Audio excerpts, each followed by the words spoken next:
Wondering what a Class 2 malocclusion is? You're not alone. It means your upper and lower jaws don't line up. If your lower jaw is too far back, your doctor may want to move it forward. It's pretty common. If you're like many teens, you also need to straighten your teeth. One way to go is the traditional two-step process. Your doctor may use something like this, or this, or this to move your jaw forward. Then these to straighten your teeth. But here's a more modern way. Invisalign clear aligners. That's right. Only Invisalign clear aligners can replace all that metal.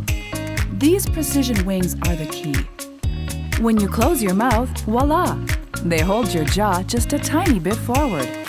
The aligners move your jaw into place. And yep, straighten your teeth at the same time.